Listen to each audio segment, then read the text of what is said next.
nomads of the wind-swept steppe, transformed into architects of empire. This is the extraordinary saga of the Seljuks from humble origins among the Oghuz tribes. These Turkic warriors swept across Central Asia and Persia, reshaping the Islamic world through conquest and cultural fusion under leaders like Tughril Beg and Alp Arslan. They revitalized the Abbasid Caliphate, shattered Byzantine dominance at Manzikert, and built an empire stretching from the Mediterranean to the Oxus. Though eventually broken by Mongol invasion to the Oxus, their legacy endured through exquisite architecture, innovative administration, and the blending of Turkish vigor with Persian refinement, creating foundations upon which later empires would build for centuries across the endless sweep of grass between the Aral and the Caspian seas. The wind carried the scent of smoke, and salt herds moved like drifting clouds, following the seasons across a land that belonged to no single ruler. Before the rise of empires, this was a world governed by rhythm rather than law. The gallop of hooves, the crack of ice in spring, the flare of campfires beneath an open sky far to the north of the Persian frontier. The August Confederation bound together many Turkic tribes under a loose authority. Their lives were measured by migration, winter along the sea, a Daria summer across the rolling plateaus beyond. Banners marked each clan, colored with wolves, suns, or soaring hawks. The younger Lord of Lords ruled from a moving court of tents, where justice was spoken beside the smoke of roasting meat. His power depended not on walls or treasuries, but on the loyalty of those who followed him from one horizon to the next. These tribes lived by the bow and the herd. Children learned to ride before they could walk, and a warrior's worth was judged by the straightness of his arrow. Flight at night, shamans traced runes in the ashes and invoked the eternal blue sky to guide the fate of men. Yet change was already seeping into the steppe. From the south came traders wrapped in linen and perfumed oils, carrying tales of a single god, and the prophet, who had united half the known world with them, wrote mullahs and scholars who spoke of scripture and law, of a discipline stronger than kinship. Among the countless tents of the Oghuz lived a man named Seljuk, son of Dandanqan. He was born into the Shiniki clan, famed for its stubborn pride and readiness for battle. In his youth, he served the Yaku as a commander of horsemen, defending the caravan routes that wound toward quarrelsome seasons of victory and feasting past. Yet ambition stirred in him when the overlord demanded more tribute than custom allowed. Seljuk refused. His defiance was not simply rebellion, but an act of faith in his own destiny. Conflict followed. Blood feud spread through the encampments, and kin turned their spears upon one another. Rather than drown his people in civil war, Seljuk gathered his followers and rode eastward across the Sea of Daria. The journey was perilous. Sandstorms scoured their faces, rivers swallowed wagons, and hunger stalked their herds. What survived of that march became legend. It was said that where the hooves of their horses fell, the grass never grew again, so deep were the ruts of their passage.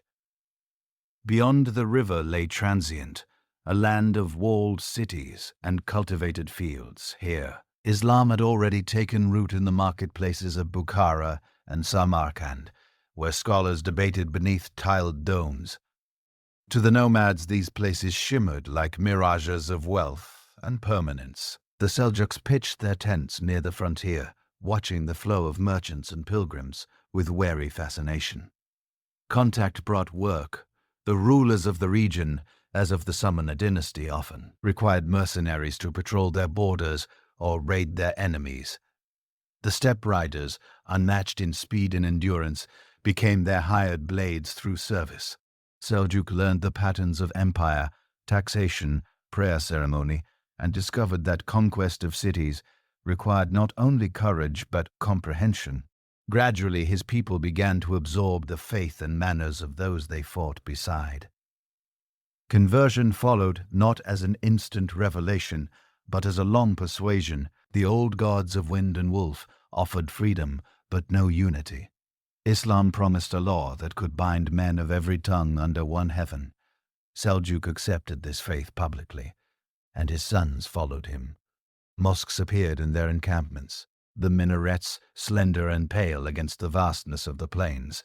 Arabic words began to mingle with Turkic speech, while the shaman's chants faded into memory. The clan's prayers now rose toward Mecca, not the stars. Despite this transformation, they remained nomads at heart. Their strength lay in motion, and their horizon was measured in days of riding.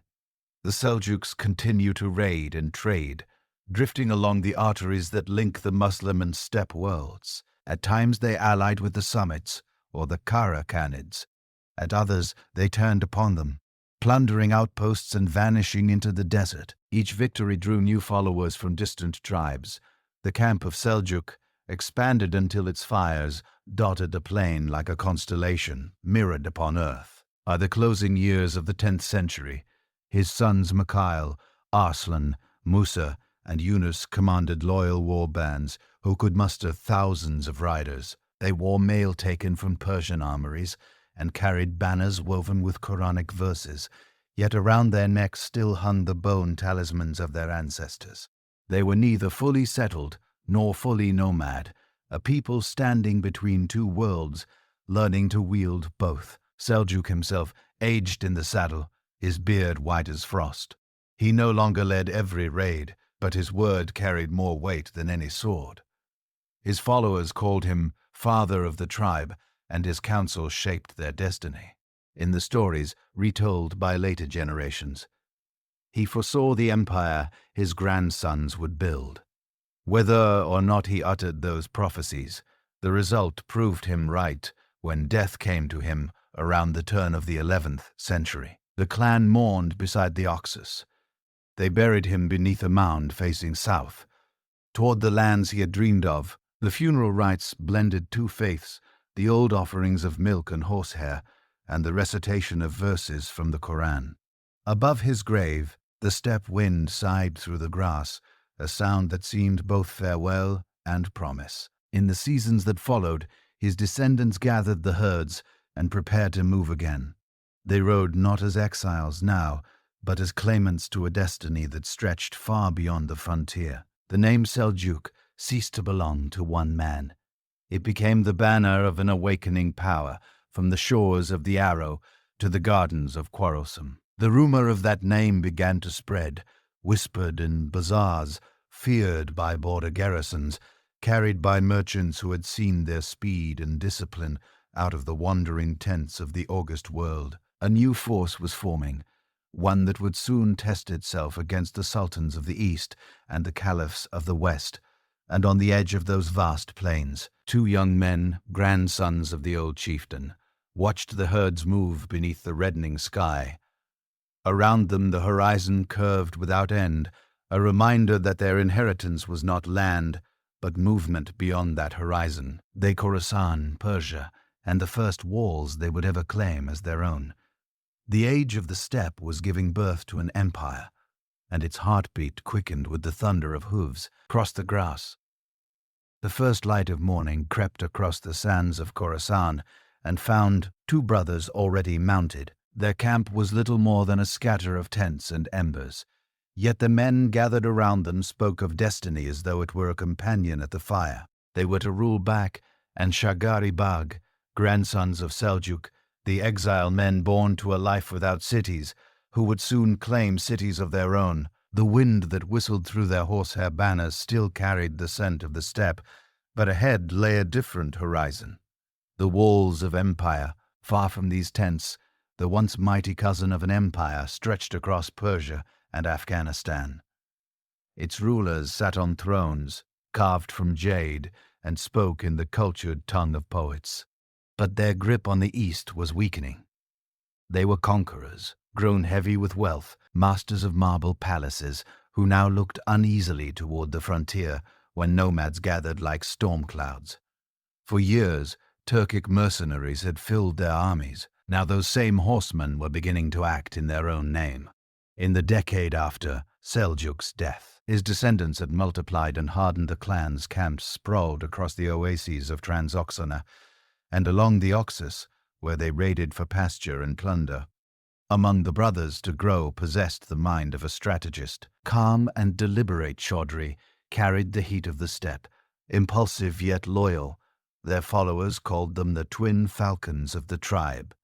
Under their leadership, the Seljuks became more than a wandering host. They became an army. Their rise began in the dust-choked valleys that bordered Khorasan, a land fought over by some in its character, on its governance of heads alike. When the salmon herds collapsed under foreign invasion, Tughril moved quickly, seizing their grazing land and swearing nominal allegiance to no one. For a time, he courted the favor of the cousin of its sultan, Mas'ud, the first offering service in exchange for recognition. But peace between steppe and city seldom lasted. The Garden of Heads treated the Seljuks as tools useful but expendable. When demands for tribute returned, the brothers chose defiance. What followed was a campaign of endurance rather than glory. Mas'ud's armies pursued them through the deserts of Merv and Nepal, their armored cavalry ill-suited to the empty plains. The Seljuks retreated by choice, drawing their enemies deeper, striking its supply lines, burning water wells, and vanishing into the salt flats. Every encounter tested the difference between the nomad and the settled soldier. One lived with the land, the other depended on it. In 1038, the brothers gathered their tribes near the ruins of Sera. It was here that they first proclaimed independence, raising a green standard above their camp. To their followers, it was not simply a banner, but a declaration that the age of service was over. They began to forge a new order, blending the mobile tactics of the steppe with the administrative habits learned from Persian secretaries who had drifted into their orbit. Chroniclers later noted that scribes, merchants, and even jurists began to appear among their retinue. The earliest hints of a state taking shape within the framework of a tribe. Mas'ud could not ignore such insolence. In 1040, he gathered a massive host at the oasis of London, a Khan determined to crush the rebels once and for all. He marched from the rich cities of the south into a wasteland that swallowed armies whole. The Seljuks waited, harassing the columns, destroying wells, and allowing the desert to fight on their side. When the Nomads troops finally reached the waterless plain, thirst and exhaustion had already broken their ranks. At the hour before dawn, the steppe riders struck from 3 directions. They poured down like a tide of iron arrows, hissing through the morning haze. Mas'ud's heavy cavalry tried to rally, but their formation collapsed in the sand. Within hours, the Nomads camp was overrun, its treasures seized, its banners trampled. The victory at Dandanqan was total. What began as a revolt ended as the birth of a new power, the Seljuk Sultanate of Khorasan. In the aftermath, Tughril entered to the sound of drums and recitation. Here, for the first time, he acted not as a chieftain, but as a ruler. Edicts were issued in his name, and coins were struck, bearing the title Commander of the Faithful Faithfuls, Guardian. Mosques invoked his name in prayer alongside that of the Abbasid Caliphate, though the Caliph had yet to meet him. 2 cruel appointed Persian administrators to manage taxation and supply a recognition that the steppe alone could not sustain what he intended to build. The raw freedom of his ancestors was tempered by the order of the city, for the warriors who had followed him from the plains.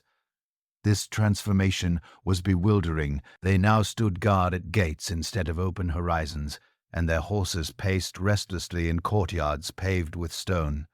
But Tughril understood that empire required patience. The Persian scribes would manage the ledgers. The Turks would master the sword. Together they would form something neither had known before. By the time Poinzois arrived from distant Cortes, the brothers ruled a domain that stretched from the Oxus to the mountains of Herat. Caravans bearing silks from China and spices from India now paid tribute to the Seljuks, and scholars began to write of them as arbiters of peace rather than raiders.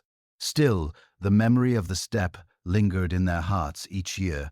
Tughril left the city for the open plain where he could breathe the cold air of his youth and watch the herds move like rivers of bronze.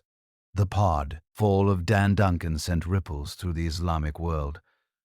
To some, it signaled the end of Naveed arrogance. To others, the return of a purer martial faith in the markets of Baghdad. Merchants whispered of a new dynasty rising in the east, one that claimed to fight for both order and belief. The Abbasid Caliph, hemmed in by Shia beards and rival emirs, listened with cautious hope. Perhaps these Turks of Khorasan could become allies, defenders of the Caliphate's fading authority. While intrigue and expectation gathered in distant capitals, the brothers were already planning their next move. The deserts that had once sheltered them now lay behind and beyond the mountains, stretched the heart of Iran, fragmented and rich. Tocqueville's scribes marked routes toward Ray and Isfahan, the twin prizes of the Persian plateau. Shagari trained new regiments of mounted archers, transforming tribal levies into disciplined soldiers. Every arrow that left their bows seemed to trace the outline of an empire yet to be drawn in the dust of Khorasan. The last traces of the Navid banners rotted away. What replaced them was not yet the grandeur of later centuries, but the promise of it. A new kind of power had taken root, one born of the steppe, but destined to rule from the city. The brothers had shown that the horizon could be conquered, and in the echo of their triumphs, other rulers began to tremble. As the sun set over the broken fortresses of the desert, two girls stood at the edge of his camp, watching the light fade from the mountains behind him. The songs of victory carried into the night, mingled with the low hum of the Muslims' call. Before him lay Persia, the Caliphate, and the untested burden of sovereignty. The Nomads had found their kingdom, and soon the cities of the east would learn the rhythm of the steppe.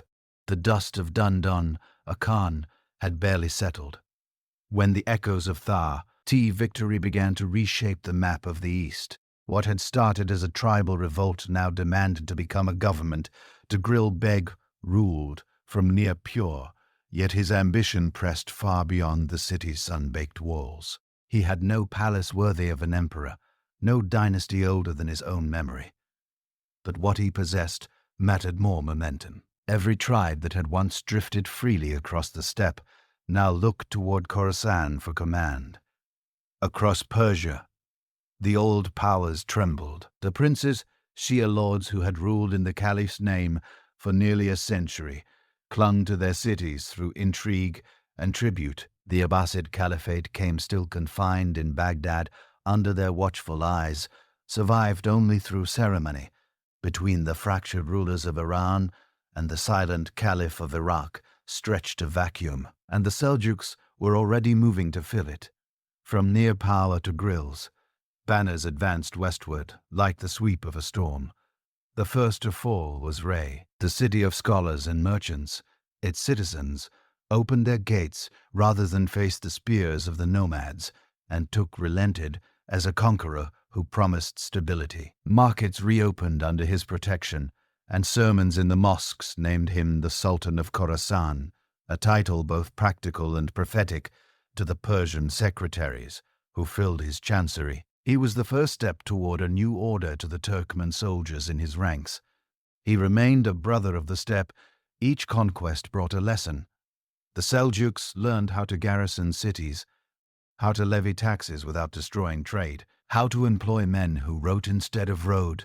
Tughril relied increasingly on Persian administrators, men who could translate the raw force of the steppes into the careful language of bureaucracy. Among them rose al-Kunduri, the first of many visitors who would define the machinery of Seljuk government.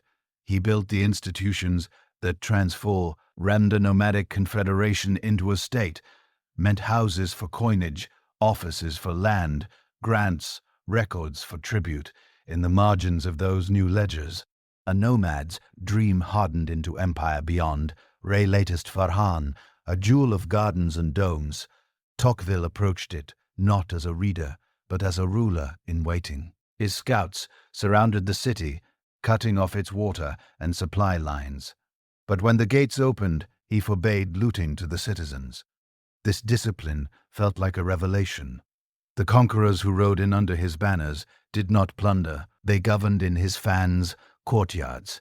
Arabic and Persian scholars, debated theology under Seljuk protection, each astonished that a Turkic chieftain might safeguard learning rather than extinguish it while Persia bowed.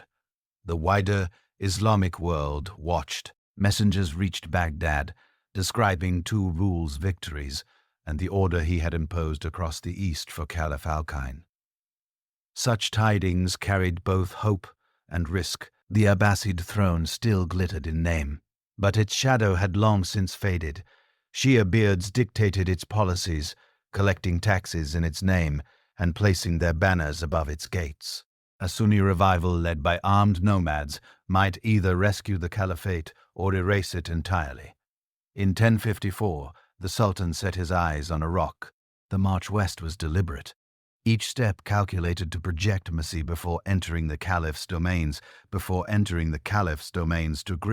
wrote to Alkine, declaring himself a defender of the Sunni order and a servant of the rightful Imam. His armies advanced through Hamadan and covered, meeting little resistance. Persian nobles, who had once served the Bedes, now changed allegiance without battle. The Seljuk tide seemed unstoppable. Baghdad awaited, divided and anxious. The city that had once ruled the world now lay strangled by its own gods, its people caught between rival emirs and unpaid mercenaries. In the autumn of 105, Tughril vanguard reached the Tigris. Chroniclers speak of panic in the streets. Some feared a barbarian invasion. Others prayed for deliverance. When the Sultan's troops entered, they did so under banners of peace. No plunder followed, only proclamations. The beard officers who refused submission were expelled. The rest were pardoned. For the first time in generations, the Caliph emerged from behind palace walls to greet a protector rather than a captor on a raised platform before the congregational mosque. The two figures met the aging heir of the Abbasids, frail but regal, and the lean Turkic warrior whose name had become synonymous with destiny. The ceremony bound sword and sermon together once more. By the Caliph's decree to Tughril, Beg was named Sultan of the East and West, commander of all who fought for the faith. That recognition transformed everything. The nomadic chieftain who had once fled the Sia Daria now stood as guardian of Islam's heartland. Persian scholars praised him as the restorer of order. Arab chroniclers hailed him as the hand of divine justice in every mosque from Shapur to Baghdad. The Friday prayer carried his name alongside that of the Caliph. The empire had found not only legitimacy, but purpose, yet power carried its own unease. Tughril knew that conquest won loyalty only so long. As the treasure flowed, his realm stretched from the Oxus to the Euphrates, but the threads that held it together were fragile. Personal allegiance, marriage alliances, and the promise of plunder. Tribal chiefs murmured for reward. Cities demanded protection. Persian bureaucrats maneuvered for influence. The Sultan, once free as wind, now ruled through the delicate balance of men whose languages and customs were not his own. In the palaces of Baghdad, the courtiers whispered of transformation. The steppe had entered the city, and the city had entered the steppe. Turkic guards stood beside Persian scribes. Nomad horsemen bowed before scholars of law. What emerged was neither purely Eastern nor Western, but something altogether new, a Seljuk synthesis that fused conquest with administration, fervor with reason. As spring came to Khorasan once more, Tughril left the capital to inspect his lands. He traveled lightly, as if unwilling to abandon the habits of his youth. From the saddle he watched the caravans winding along the revived trade roads, the fortresses rising from the desert, the green fields returning to life under his protection. To those who greeted him, he appeared not as a conqueror, but as a force of restoration, where others had ruled by fear. He ruled by movement, never still, never satisfied, always pressing toward the next horizon. The sun dipped behind the western hills as the Sultan's entourage returned to camp. Fires flared against the darkening sky, their smoke merging with the desert stars. Beyond those flames lay the land still untouched by his command. The mountains of Armenia, the Byzantine frontiers, the cities of Syria. The empire was young, and its borders had yet to harden. But in that moment, Baghdad slept under the protection of the Seljuks, and the Caliph's voice carried once more across a united faith. Tughril had bound the fractured world of Islam into uneasy unity, held together by the will of one man who had learned to turn exile into power. His triumph would not last forever. No empire's dawn ever does. But it had begun with a no-man's vision of order, and somewhere beyond the Euphrates, new battles already waited, beneath the same endless sky. When Tughril Beg died, the empire he had forged stretched farther than any of his people could have imagined, from the deserts of Khwarezm to the gardens of Baghdad. Yet power without succession is a fragile edifice. In the wake of his death, intrigue flickered through the palaces of the East like hidden fire. Nobles whispered, governors plotted, and distant generals weighed loyalty against ambition. From that uncertainty rose a new figure, younger, sharper, and destined to carry the Seljuk name beyond the known frontier.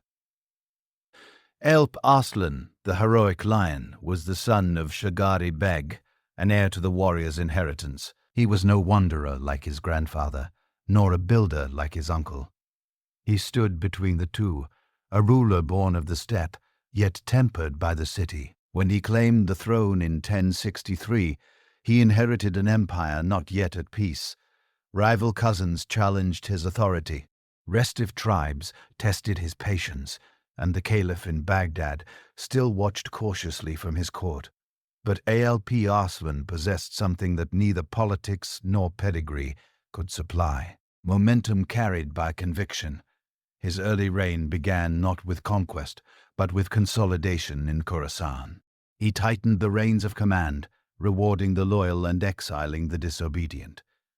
At his side stood a man whose intellect would define the age exam, al-Mulk, the vizier whose vision transformed tribal rule into imperial structure.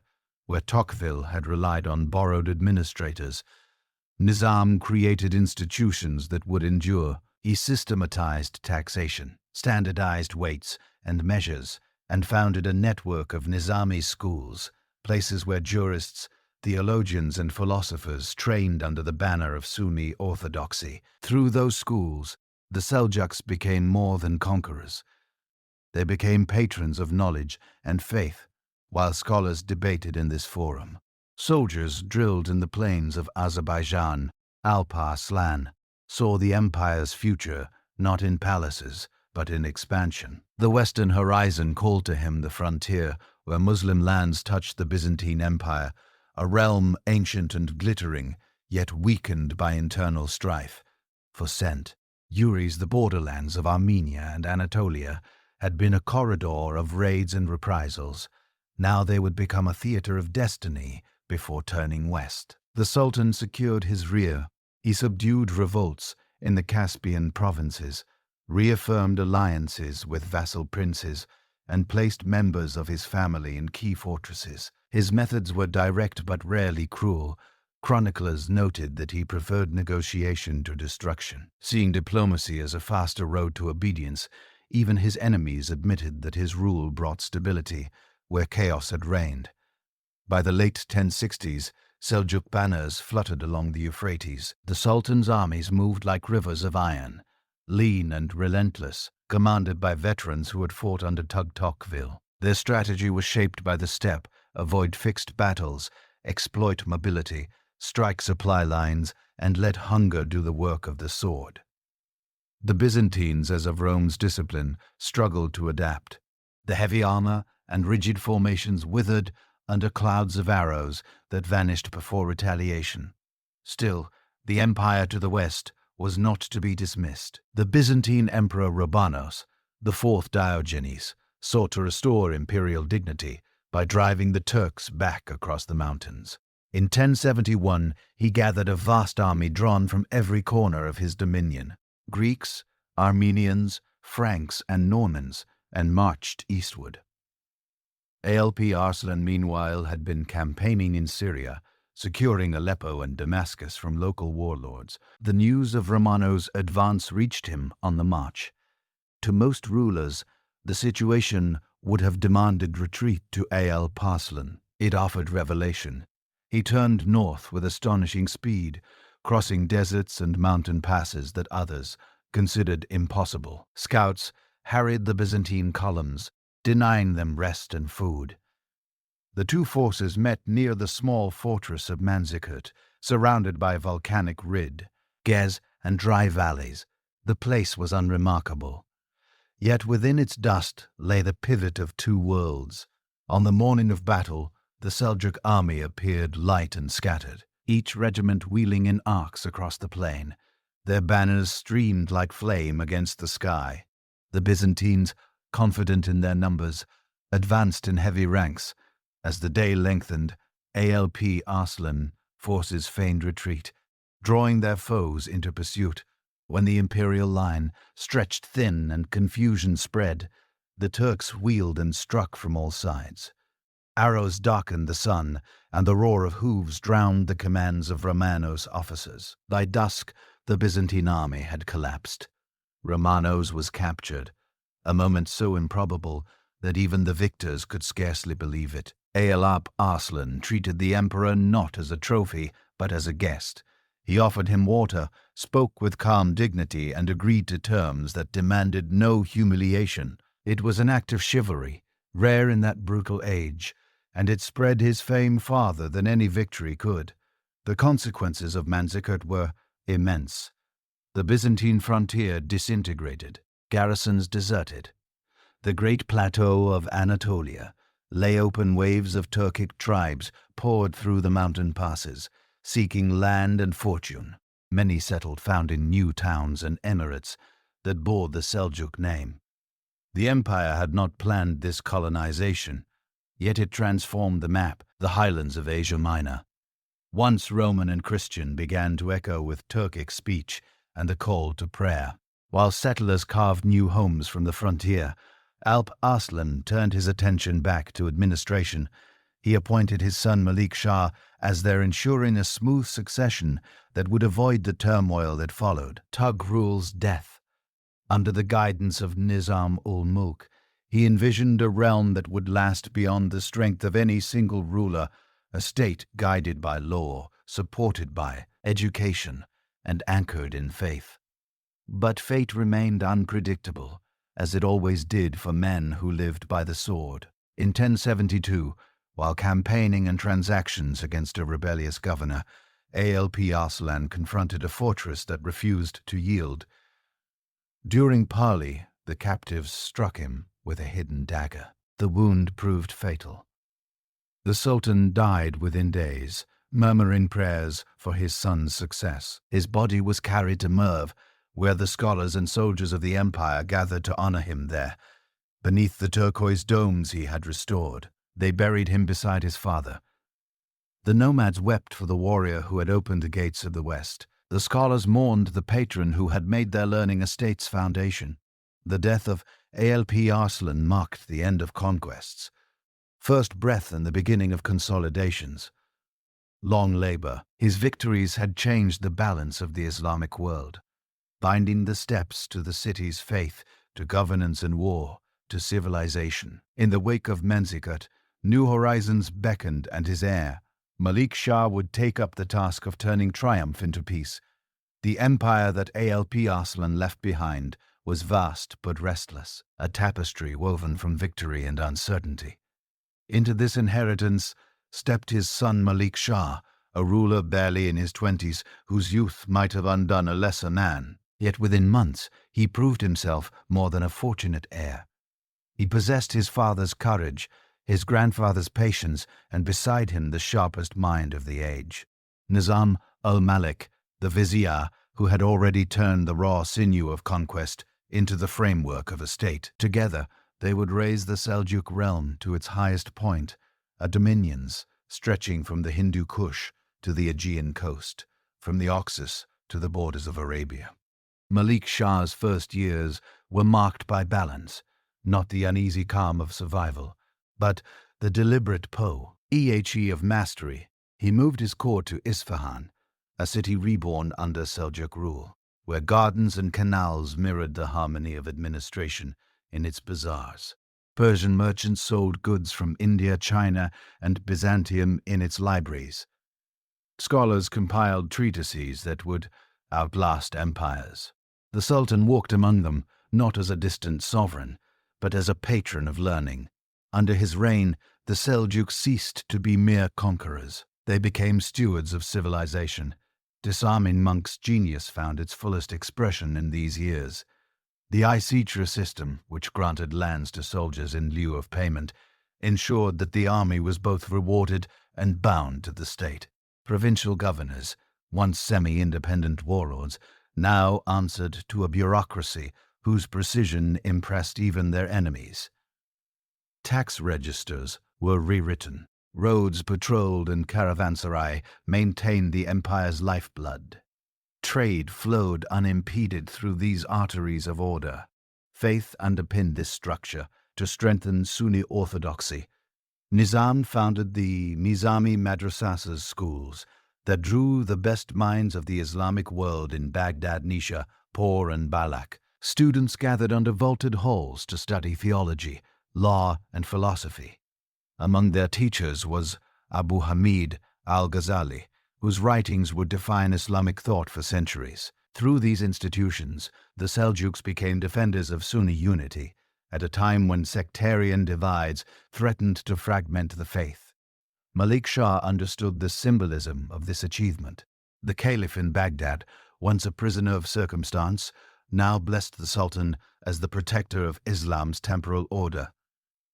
In return, the Seljuks guarded the Caliphate's dignity even as they wielded true power. It was a delicate equilibrium sword, and scripture held in the same hand. The empire's mosques echoed with sermons, praising the young ruler as a just monarch. Whip owes justice, extended even to those who opposed him. Isfahan, under his rule, became a beacon of refinement. Its avenues were lined with plane trees, its palaces inlaid with turquoise and gold. The court attracted astronomers, poets, and architects. From this circle emerged Omar Khayyam, the mathematician and poet who devised the Jilani calendar so precise that later astronomers would model theirs upon it. Nights in the observatory blended science and devotion. Men charted the heavens not to challenge the divine, but to admire its design. Beyond the city, the empire's frontiers pulsed with vitality in the east. Governors in Khorasan maintained uneasy peace with the rising Khanids in the west. Anatolia bloomed under the Sultanate of Rum, a branch of the Seljukish family that had taken root after Manzikert. The victories and settlements turned the plateau into a new homeland for Turkic peoples, transforming Byzantine provinces into Muslim lands in less than a generation. Within this prosperity, however, the first fissures appeared. The same network of princes that once secured the empire now threatened to divide it. Malik Shah's brothers and cousins ruled semi-autonomous regions covered in Kerman to Tush in Syria, but Cairo in the heartlands. Loyalty in such a vast realm was measured less by obedience than by ambition, deferred. Yet Malik Shah managed them with deft diplomacy, reminding them that unity was their shared inheritance. Even so, shadows gathered beyond the borders of reason. In the mountains of northern Iran, the Nizari Ismailis, known later as the Assassins, carved fortresses into the rock. Their leader, Hassani Sabah, proclaimed a rival vision of Islam, one ruled not by kings, but by imams, hidden from the world. The daggers found targets in the markets of Ray and the palaces of Isfahan, striking fear out of proportion to their numbers. Malik Shah responded with caution rather than cruelty, understanding that ideas could not be killed by swords alone. The Sultan's reign embodied a rare balance between power and peace. His campaigns were swift and decisive, his governance measured in just under his command. Caravans crossed the desert safely. Pilgrims reached Mecca unmolested, and cities once ruined by war flourished again. Chroniclers recorded that a woman could travel from the Oxus to Damascus wearing gold without fear of theft. A legend, perhaps, but one that captured the sense of security. His rule inspired. For 2 decades, the Seljuk Empire shone like the noon sun over the Islamic world. It absorbed the cultures it touched, blending Turkic vigor with Persian elegance and Arab learning. The Sultan's decrees were read in 3 languages. His coinage bore inscriptions in Arabic and Persian, framed by Turkic motifs. This fusion of traditions became the Seljuk hallmark, the seed from which later empires, including the Ottomans, would grow. Even so, beneath the calm fate prepared its turn. In 1092, Malik Shah fell ill while traveling near Baghdad.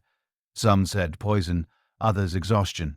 No one knew for certain he was 37. Nizam al-Malik had been assassinated only weeks earlier by an agent of the Ismailis, and their deaths in such quick succession felt like the unraveling of a perfect tapestry. Within months, the machinery they had built began to slow, then falter. Governors hesitated, princes quarreled, and the empire that had seemed eternal trembled on its foundations for a generation. Malik Shah's rule had embodied the dream of order, born from chaos, a nomad's line transformed into the arbiter of civilization. His death closed the empire's golden age with sudden finality. Across the mosques of Isfahan, the Friday sermon spoke his name one last time before silence reclaimed it. The sun that had risen over the steppe and earned its way to Baghdad now began its slow descent. Yet even in decline, its light would linger long enough to illuminate the next turmoil. The assassination of the vizier, the struggle for succession, and the first tremors of a world soon to be shaken by Crusaders. When Malik Shah died, the empire did not collapse with thunder, but cracked in silence. Courtiers waited for orders that would never come. Governors hesitated, uncertain which prince to obey. The Sultan's body lay in state at Isfahan, still and luminous under the green silk of mourning, while his ministers whispered over maps that had once symbolized unity. The man who might have held those maps together, Nizam al-Mulk, was already dead. His murder a few weeks before the Sultan's passing marked the true end of Seljuk supremacy. The visitor's death was sudden, treacherous, and symbolic. On a cold night in 1092, as his caravan passed near, and a cloaked stranger approached under the guise of a petitioner. Moments later, a blade flashed from beneath his robe.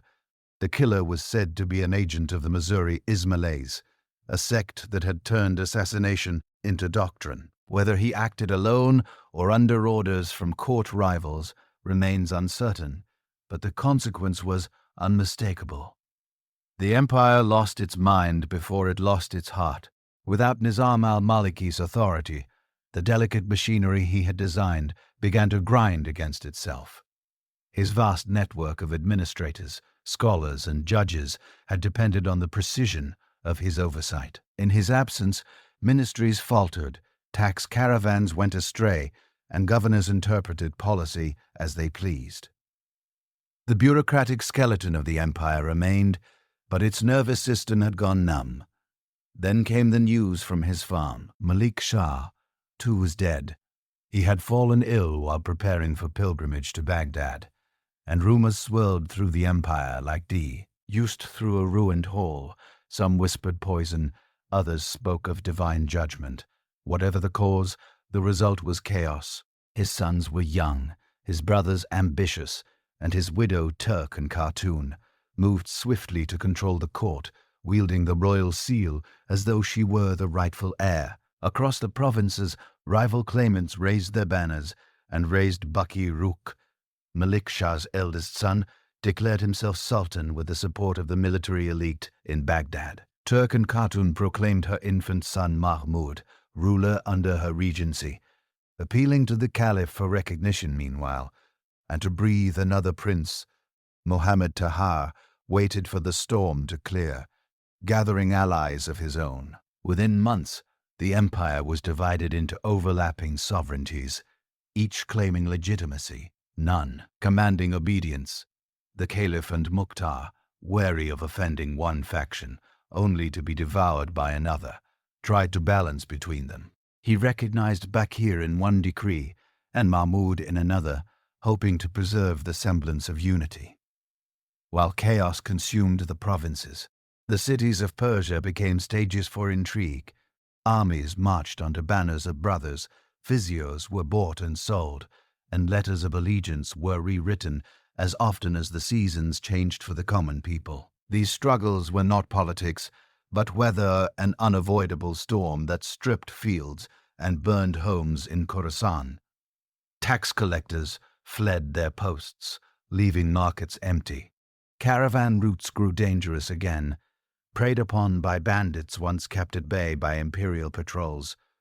The calm and prosperity of Malik Shah's reign now felt like a distant myth. Chroniclers later wrote that every city had its sultan, every household its law.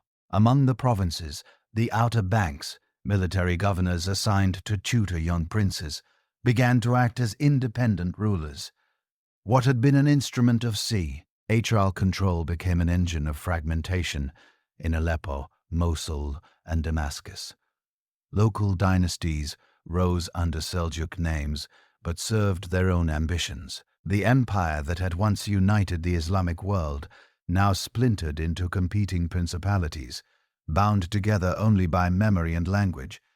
Even in death, Nizam al-Mulk's influence lingered. His writings, particularly the case at Nama, circulated among the remaining administrators a manual for governing in an age that had forgotten governance. He had warned of such decline that an empire survives, not through conquest, but through justice.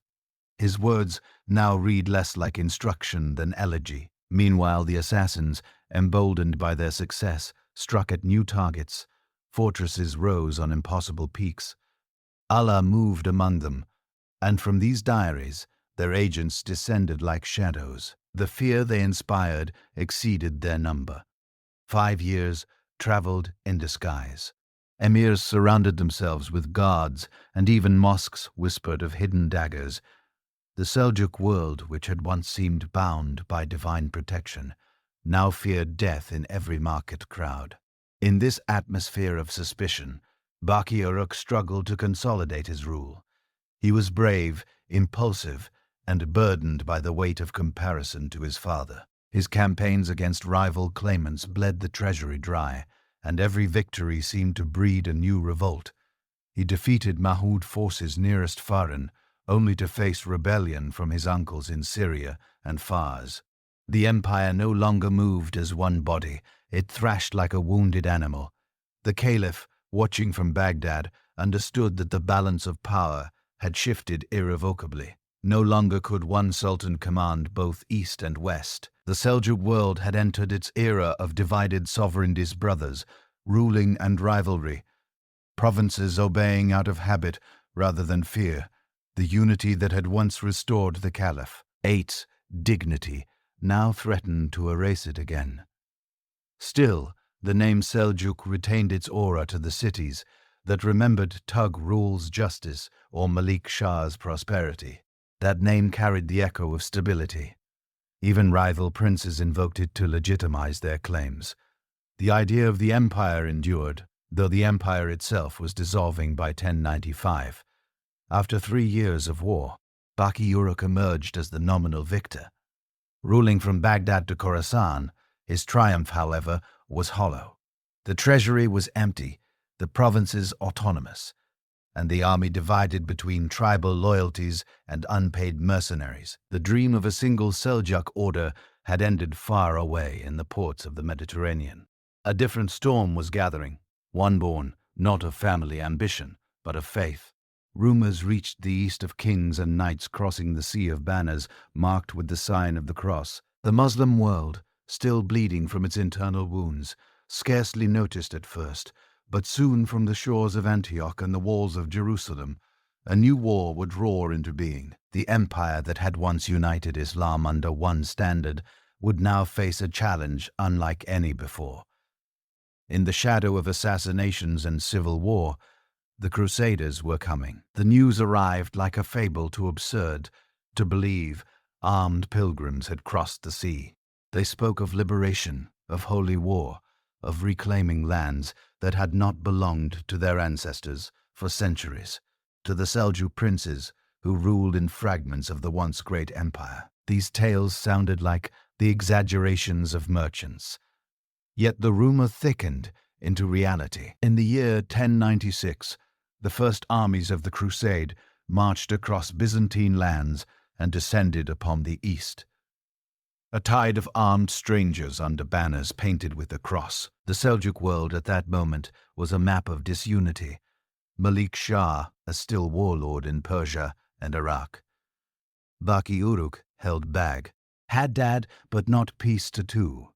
His uncle ruled Syria in uneasy independence, and in Anatolia, Alp Arslan I struggled to hold the Sultanate of Rum together. After years of internecine war, the empire that had once stretched unbroken from the Axis to the Mediterranean was now a mosaic of quarrels. Each province rich, each ruler cautious, none united. In the west, the Turks of Anatolia had spent a generation carving new lives out of the ruins of Byzantine dominion. The plateau had filled with nomads and settlers who built towns where imperial estates once stood. Roads once patrolled by Greek soldiers were now guarded by Turkmen tribes, who moved between agriculture and raiding with equal ease. Arslan ruled from Nicaea, a city wrested from Byzantium and reshaped into a Seljuk capital. His warriors were fierce, but few. His alliances fragile. He had enemies among neighboring bellicose rivals, who measured every Seljuk success as a threat to their own freedom. When the first wave of Crusaders reached his borders, they were not knights but peasants, untrained, ill-armed, driven by visions of prophecy. This so-called People's Crusade was crushed swiftly. The plains of Anatolia devoured them. Yet in their wake came a force of another kind. Princes of France, dukes of Normandy, counts of Flanders, each commanding disciplined knights, and bound together by the promise of divine redemption. To kill Arslan, they appeared at first as another raid to repel to history. They marked the beginning of transformation. In 1097, the crusading host, escorted by Byzantine guides, surrounded Nicaea. The siege lasted weeks. Despite Caliph Jocelyn's attempts to relieve the city, the defenders, starved and terrified, surrendered not to him, but to the Byzantines. The fall of his capital was a humiliation that shattered his authority. Forced to retreat deeper into the plateau, he lured the Nemi into the narrow valleys near Ilium. There, on the first day of July, he struck a sudden, furious ambush that nearly broke the Christian army. But the Crusaders held firm until reinforcements arrived, turning disaster into triumph. The Turkish cavalry withdrew, leaving behind the smoldering wreck of its pride. In the months that followed, the Crusaders advanced through central Anatolia unopposed. Turkish garrisons abandoned their posts. Tribal leaders withdrew to the mountains and entire regions fell silent. By the time they reached Cilicia, the road to Syria lay open. The steppe-born power that had dominated Asia Minor for a generation now dissolved into scattered warlords. Killing Arslan fled eastward. Nursing vengeance and disbelief in the cities of the Levant, Seljuk governors watched these events with growing alarm. Antioch, Aleppo, Mosul and Damascus all flew the banners of rival princes, each claiming descent from the same dynasty, but none willing to fight under another's command. The chroniclers of Baghdad recorded their astonishment. Never before had so many Muslim rulers failed to act in concert. To the scholars who traced God's will in history, it seems that the unity once restored by the Seljuks had been withdrawn as punishment. When the Crusaders reached Antioch in 1098, the city was under the rule of Yagi Yushan, a Turk loyal to his sons. For months, the siege dragged on. Disease, starvation, and betrayal gnawed at both sides. Caliph Arslan, still recovering from his defeat, gathered allies but arrived too late to lift the siege. The city fell. Its inhabitants were slaughtered. Among the survivors who fled east, stories spread of atrocities so grotesque that many refused to believe them. But those who doubted soon learned the truth. When the Crusaders pressed on towards Jerusalem by 1099, the Holy City, garrisoned by Fatimid troops, faced the combined might of the crusading princes. The fall of Jerusalem sent shockwaves across the Islamic world, from Cairo to Baghdad. From Nepal to Konya, the news spread with a grief deeper than politics. Mosques filled with lamentation. Poets wrote of divine wrath. Preachers called for unity, but none came. The Seljuks, still locked in fratricidal war, could offer no defense. Their empire, which had once shielded the Caliphate and ruled the pilgrimage roads, now stood fragmented and inward-looking, while strangers claimed the heart of Islam's third holiest city. The first Crusaders carved their victories into the landscape: the Kingdom of Jerusalem, the County of Edessa, the Principality of Antioch, and the County of Tripoli. Between these new realms and the remnants of the Seljuk domains stretched a frontier of confusion. Traders crossed it with caution, pilgrims with fear. The old routes between Syria and Anatolia turned dangerous, and caravans began to detour through Mesopotamia or the deserts of Arabia. Among the Muslim chroniclers who recorded these years, astonishment gives way to self-reproach. They wrote of princes squabbling over taxes, while cities burned, of scholars debating inheritance law, while Christendom armed itself. Yet, amid this despair, the Seljuk world endured in fragments.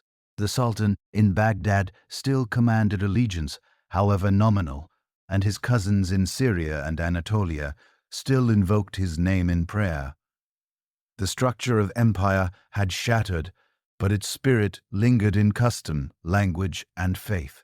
By 1100, the Crusaders had exhausted themselves. Their victories were immense but precarious. A handful of garrisons surrounded by a hostile world in the Seljuk East. Muhammad Taha Bakir, brother, was gathering strength, determined to restore the unity his predecessors had squandered. The clash between Crusader ambition and Seljuk recovery would define the next generation.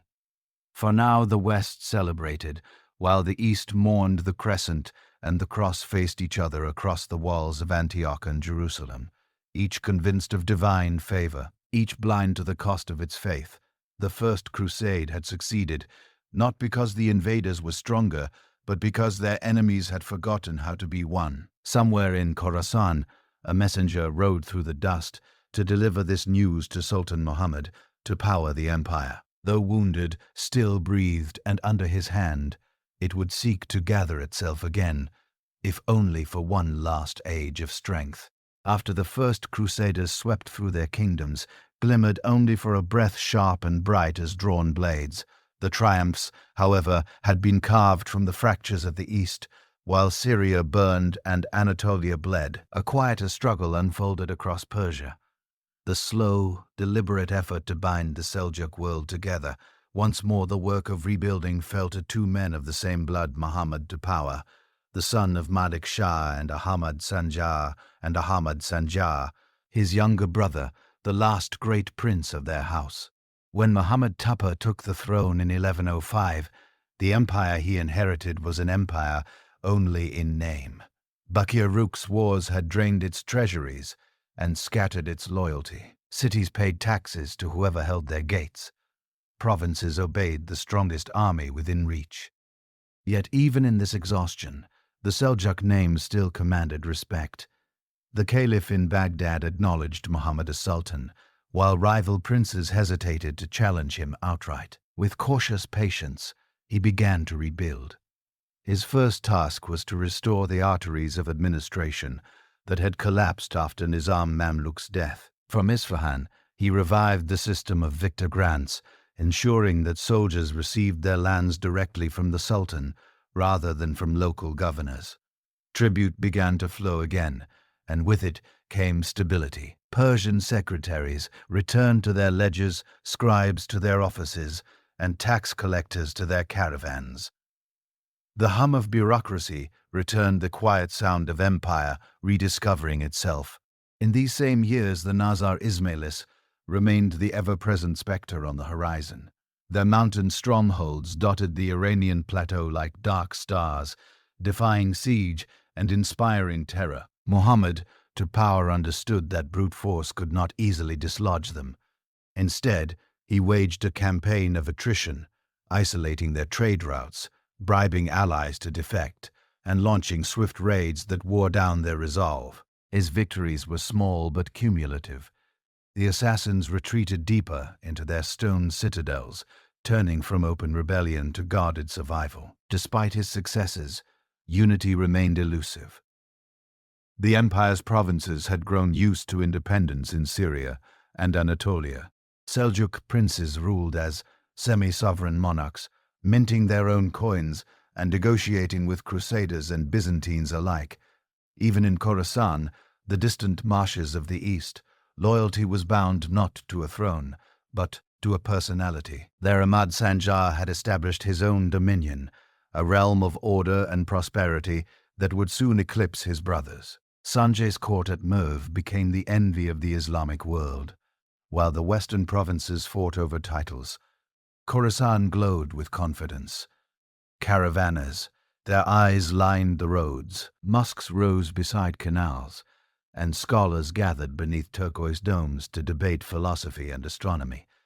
Persian literature reached a new refinement, and poets such as Ivory and Konkani sang of kinship, love, and fate. Sanjay's realm was smaller than Malik, Shaw's yet more secure, and in its discipline, many saw a reflection of the empire's former grandeur. Unlike his predecessors, Sanjar preferred continuity over conquest.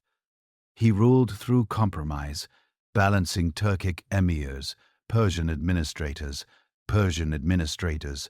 and Arab clerics in an uneasy harmony. His vision is following the old principles of Nizam al-Mulk, maintained schools and endowments that trained the next generation of jurists.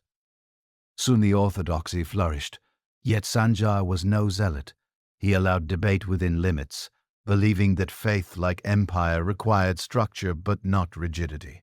Under his watch, Khorasan became a sanctuary for art and intellect.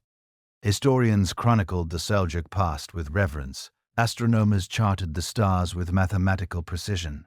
Even in Baghdad, where the Caliph still held court, people spoke of Sanjay's domain as the true heart of the Muslim East.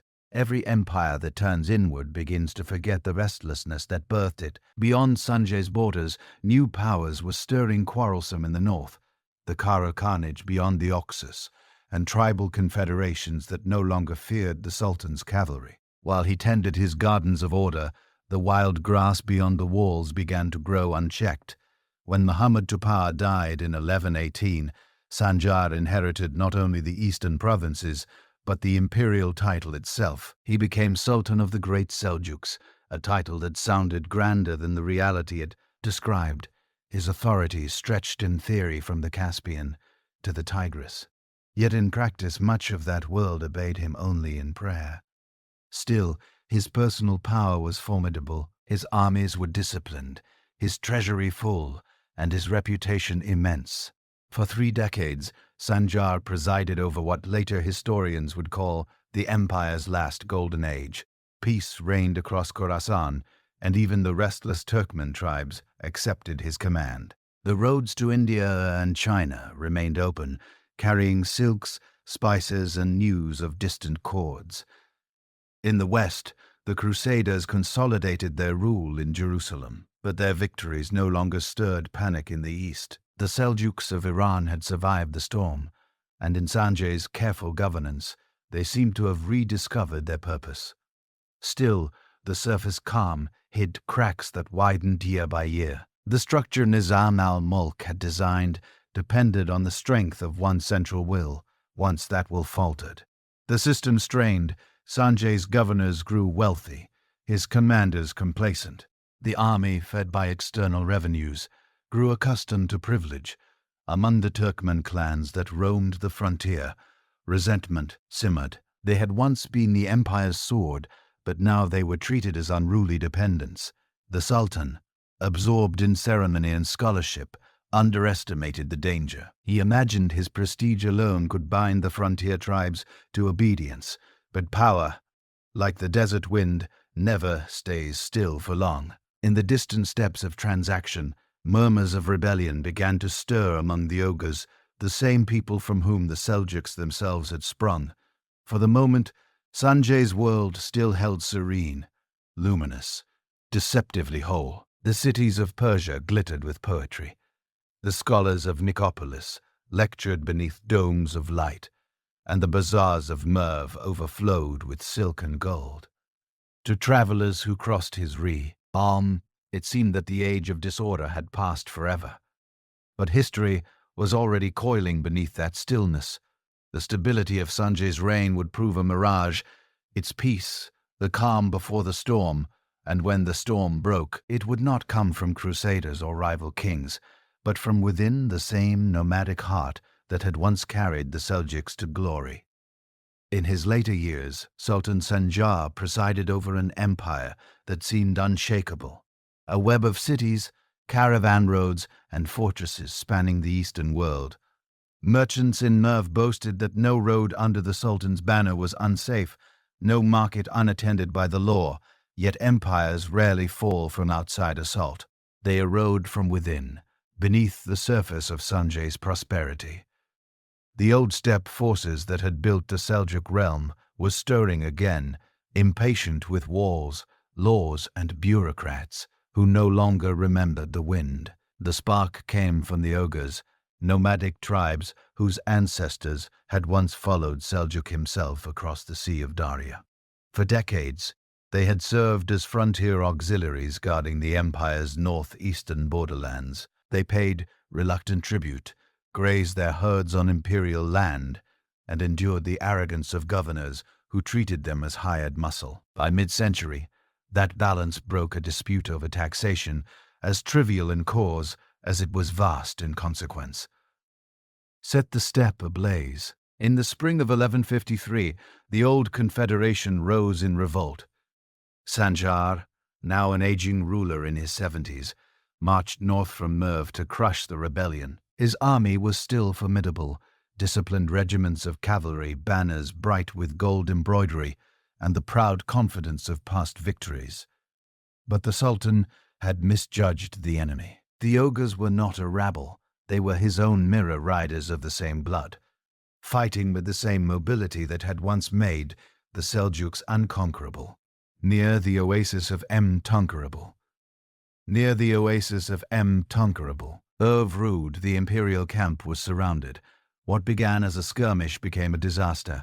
The Ogres cut off the army's water, harried its supply lines, and attacked from every direction. Within days, dissupply lines, and attacked from every direction. Within days, discipline dissolved. Sanjay's troops, unused to hardship, fled into the desert. The Sultan himself was captured, the conqueror of Persia, reduced to a hostage among his ancestral kin. Chroniclers later wrote that the Ogres treated him with reluctant respect, building him a tent and forcing him to watch as his empire unraveled. For 3 years Sanjar lived in captivity while his dominion collapsed. Governors in Herat and Balak declared independence. Persian cities fortified their walls against both nomads and each other.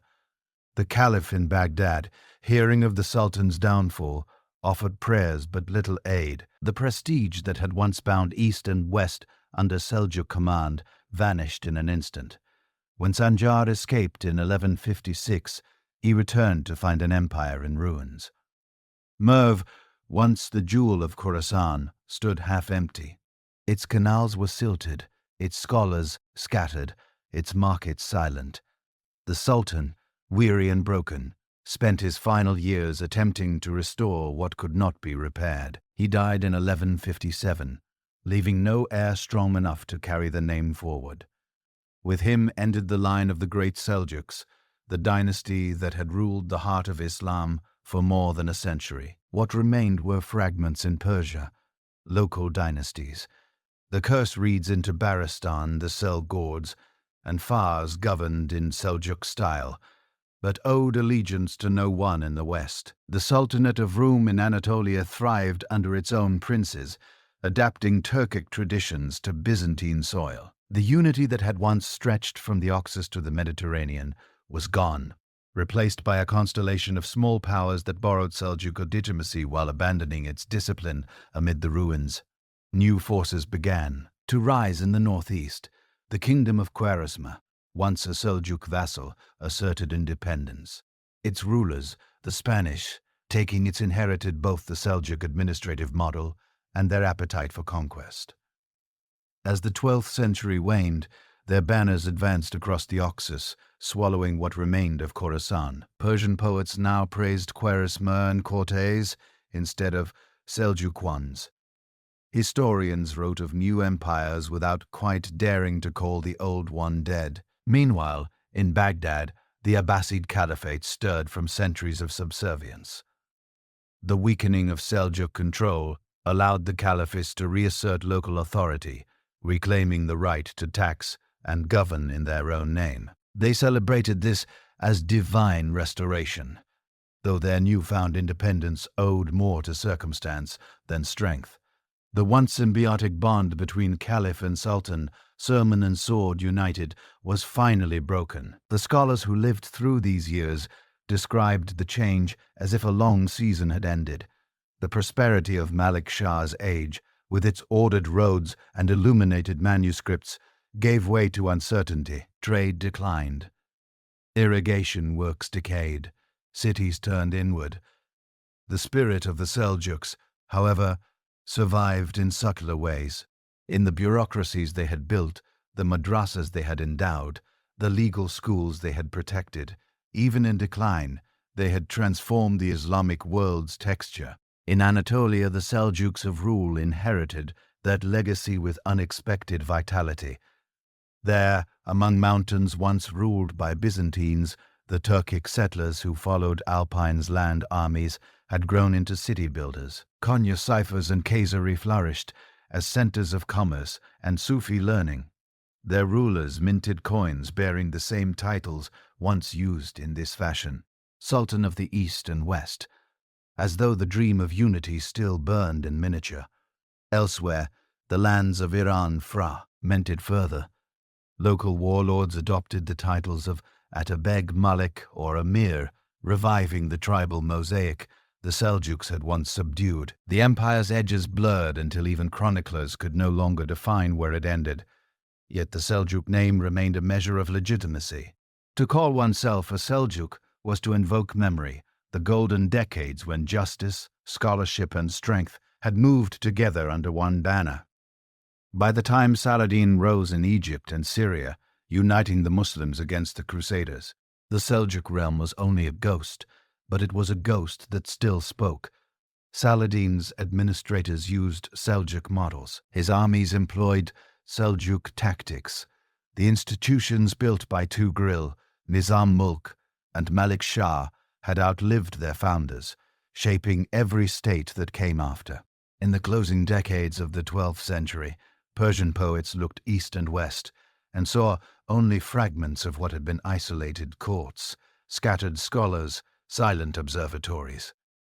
Yet, in their verses run an undercurrent of nostalgia. They remembered the time when law and learning had shared the same house, when the Caliph and the Sultan had stood side by side. That memory would become myth, the kind that no empire can live without. The great Seljuks had fallen, but their descendants endured in Anatolia as plains in Persia's chancellery and in the imagination of a world that still dreamed of unity. And in those dreams, the hoofbeats of their horses never quite faded. Long before the fall of the great Seljuks, the seeds of renewal had already taken root. In the west, across the mountains of Anatolia, where the plains of Asia met the sea, a new branch of the dynasty had begun to grow, one shaped by exile, war, and the slow fusion of cultures. It would inherit the name Seljuk, yet its heart would beat to a different rhythm. The Sultanate of Ruben, meaning Rome, took its name from the land it claimed. The former Byzantine territories, now under Turkic rule. Its founder, Suleiman ibn Kushulmish, was a cousin of Alp Arslan, descended from a lion once denied the Seljuk throne, excluded from power in Persia. He turned westward and built an empire from the wreckage of another around 1077, amid the ruins left by Manzikert. He declared his independence and made Nicaea his capital. Anatolia in those years was a land of chaos and opportunity. Byzantine authority had collapsed beyond the Bosphorus. Garrisons deserted, peasants fled, and nomads claimed the fields. Into this vacuum came waves of Turkic settlers, warriors, herdsmen, artisans, and families who had followed alpine lands, armies from the east. They built villages where imperial estates had stood and raised mosques from the stones of fallen churches. Over time, the landscape itself began to change. Greek villages took Turkic names, Christian farmers adopted the language of their new lords, and the call to prayer echoed beside the tolling of distant bells. Suleiman ruled as both warrior and diplomat. He recognized the Abbasid Caliphate in Baghdad, seeking legitimacy that the Byzantines could not give. Yet he also negotiated with Constantinople, when convenience required his ambition extended beyond Anatolia. In 1086, he marched south into Syria, hoping to seize Aleppo and link his dominion with the broader Seljuk world. There, his fortune turned trapped between rival Turkish princes. Suleiman fell in battle. His death fractured the young sultanate, but not its destiny. For decades afterward, Anatolia was contested ground. The Crusaders marched through it, carving their bloody road toward Jerusalem, while Byzantine emperors sought to reclaim what had been lost. Yet, amid this turbulence, the Seljuks of Rome endured. Their leaders learned the art of survival, allying when they could, resisting when they must. By the year, right 12th century, and a key liege Arslan, the first and his descendants, the Sultanate, began to cohere into something more than a frontier kingdom. Its capital shifted from Nicaea to Konya, a city rising from the bones of ancient Iconium there. The architecture of Persia meant the masonry of Byzantium. Domes crowned with turquoise tiles rose above Roman arches, and caravanserai lined the roads like sentinels of stone. Persian secretaries managed the chancery, while Greek artisans built palaces for their new masters. The result was not imitation, but synthesis, a fusion that would give Anatolia its lasting character.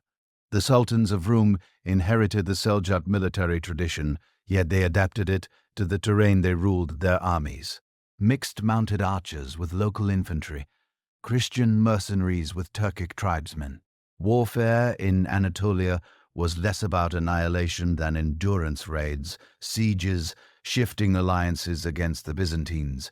The sultans fought as often with treaties as with swords against the Crusaders. They alternated between conflict and trade, supplying horses, grain, and guides to armies that might one day turn against them. By the middle of the 12th century, the Sultanate had grown strong enough to define its own destiny. Masud, the first reigning from 1116 to 1156, consolidated control over central Anatolia and rebuilt the cities, ravaged by decades of war. Under his direction, caravan routes reopened from Konya to Kayseri and onward to the Black Sea. Trade flowed once again, silks from Iran, furs from the steppes, glass from Syria. Markets filled with Greek, Armenian, and Arab merchants, bargaining in a dozen tongues. The court of Masud mirrored this diversity. Poets from Persia, jurists from Baghdad, and local craftsmen shared the same patronage. While the great Seljuks of Iran faded into history, their Anatolian cousins thrived on mixture. Islam.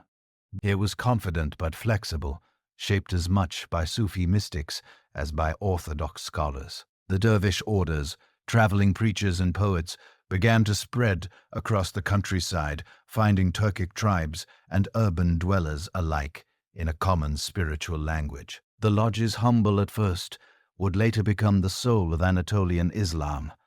The sultans, though born of nomadic stock, embraced the permanence of cities. Konya blossomed into a new Isfahan, its palaces adorned with marble and gold, its libraries filled with manuscripts. Rescued from the East, the arts of architecture and calligraphy flourished. Stone gates bore verses from the Koran, carved beside geometric stars from the high roads of Sivas, to the mountain fortresses of Antalya, the mark of Seljuk artisanship, spread, austere, intricate, enduring. Yet, even as the Sultanate of Rome reached maturity, it remained a world in balance between threat and opportunity. To the west, the Byzantine Empire revived under the common Ninni, pressing again into the frontier. To the east, the Danish mended a rival Turkic dynasty, challenged Konya supremacy within Anatolia itself. The diversity that enriched the state also made it fragile. Armenians, Greeks, and Turkmen each sought autonomy under Seljuk rule. The sultans answered with pragmatism, tolerance where possible, force when necessary. By the end of the 12th century, the Sultanate of Rum had become the stable heart of Anatolia. Its rulers minted coins bearing both Arabic inscriptions and the image of a lion and sun, a symbol that fused Turkic myth with Persian artistry. Its cities were open to merchants from Venice and Genoa, its scholars to the mystics who wandered from Khorasan. The echoes of the old empire still guided it, yet its spirit was unmistakably new, Anatolian, mercantile, and confident. While the eastern Seljuks vanished under the weight of rebellion and invasion, that western branch endured by adaptability. The lessons learned from centuries of movement had turned into an art of staying still, of governing, building, and blending. And in that stillness, a new kind of power began to grow, one rooted not in the steppe's freedom, but in the city's permanence. On a winter's night near the year 1200, the towers of Konya glowed with lantern light. In the royal palace, scribes worked by a candle flame. As envoys from Byzantium waited for audience beyond the walls, caravans rested after journeys from Aleppo, Mosul, and to Greece. The empire that had once been born of nomadic exile had found a home. The Seljuk star had shifted westward, its brilliance steady against the dark. But beyond the mountains of Persia, the world was stirring again. A new century would bring both triumph and terror, and the Sultanate of Rum, at the height of its prosperity, would soon hear the thunder of hooves that no fortress could withstand.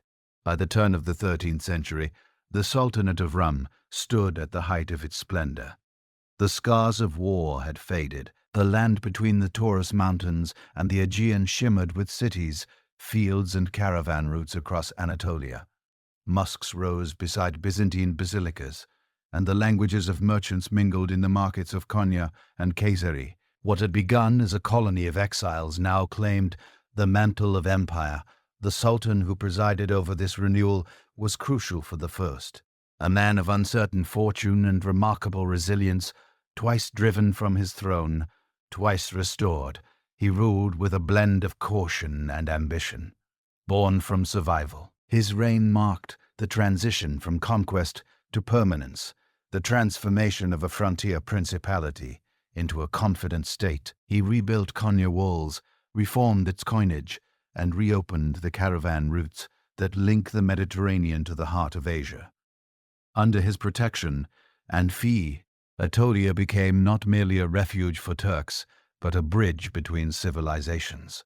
When Kucherov fell in battle in 1211, his son Cakehouse I continued his father's work, negotiating peace with Byzantium and extending the Sultanate influence across the Black Sea ports. Yet the dynasty's true brilliance would come with cost. His brother and successor Aladdin Kiku bade the first a ruler whose name would become synonymous with prosperity, architecture, and enlightened power. Kokobad ascended the throne in 1220, at a moment when fortune favored Anatolia. The Crusader kingdoms to the south were exhausted. Byzantium, weakened by civil strife, and the Mongol tide not yet upon the world. Between these collapsing giants, the Sultanate of Rum flourished in calm isolation, free to build rather than defend. Kiku had proved the ideal craftsman for this interlude of peace from his capital in Konya. He envisioned an empire of stone and order. Fortresses rose on the frontiers. Cities expanded under meticulous planning. He fortified Kayseri, adorned Sivas with madrasas, and transformed Alanya. once the pirate stronghold, into a gleaming port that opened Anatolia to Mediterranean trade. Travelers from Egypt and Venice alike marveled at the precision of his roads and the safety of his domains. The Sultan's courts became a refuge for poets, architects, and scholars displaced from the East, carrying with them the intellectual heritage of the fading Persian world. Commerce was the lifeblood of kiku bands, rain caravans, saris, monumental inns built at intervals along the main highways offered rest and protection to travelers. Their courtyards echoed with the sound of hooves and the murmur of many tongues. Persian, Arabic, Greek, and even Latin, these sanctuaries of exchange, protected by royal decree, knit the Sultanate into the global web of trade that stretched from the Indian Ocean to the Adriatic. Within their walls, merchants weighed silk against silver, spices against glass, while Sufi dervishes offered prayers for their journeys under Kiku Beg, Anatolia. As prosperity became visible in its architecture, the Sultan Han near Sarai, the Aladdin Mosque in Konya, and the citadels of Alanya and Kayseri stand as monuments to an age when power sought permanence through beauty. The Sultan's own palace at Konya shimmered with mosaics, and marble its halls adorned with turquoise tiles that mirrored the Anatolian sky. Chroniclers described his reign as a second Isfahan, a golden age reborn west of the Euphrates. The Sultan's vision extended beyond architecture to diplomacy. He fostered ties with the maritime republics of Venice and Genoa, granting them trading privileges in exchange for naval expertise. Their ships carried Anatolian grain and textiles across the Mediterranean, returning with glassware, cloth, and ideas. Through these exchanges, the Sultanate of Rum joined the commercial network that would later sustain the Renaissance bridge not only of geography but of culture. Cuba's rule was not without tension. The Armenian kingdom of Cilicia and the Byzantine successor state still tested his borders. In the east, the Khwarezma and Empire, expanding after the collapse of the great Seljuks, brushed against the Anatolian frontier. Kayqubad managed these challenges through a careful balance of force and negotiation. His armies, well-trained and diverse, combined Turkic cavalry with Armenian and Frankish mercenaries. When war came, it was swift and precise, a demonstration of strength rather than desperation. Yet the Sultan's greatest achievement lay not in conquest, but in cohesion. Anatolia, under his reign, became a world of mingled peoples bound by law and tolerance. Greek farmers worked the same fields as Turkmen, nomads. Armenian merchants, fina, niced caravans guarded by Muslim soldiers. The courts of Konya dispensed justice in Arabic, Persian, and Turkish alike. Faith, for all its differences, coexisted within the boundaries of order. Still, history offers no lasting peace. From the east, whispers began to reach the Sultan's court, tales of horsemen who left no survivors of cities consumed by fire and dust. The Mongols, newly risen under Genghis Khan, had already shattered Khorasan and burned the ancient cities of Transoceanic. Their scouts were sighted beyond the Caspian, their envoys at the gates of Persia. Kayqubad, ever cautious, strengthened his fortresses and gathered intelligence, sensing that the calm which had defined his reign could not endure forever. When he died suddenly in 1237, the unity he had preserved began to fray. His son Kayqustra II inherited a realm rich but vulnerable. The court, divided between factions, Turkmen generals, Persian administrators, and ambitious emirs, the merchants still filled the bazaars, the scholars still lectured in madrasas, but beneath the surface of wealth and confidence, fear began to move like an undercurrent. By the early 1240s, the Mongols had reached the edges of Anatolia. Refugees from the east poured into Konya, carrying stories of slaughter and submission. Khosrow, though brave, lacked his father's steadiness. He marshaled his forces and sought alliances. But against the tide approaching from the steppes, even courage would not suffice. In the spring of 1243, the Sultan's banners gathered near the town of Kosida.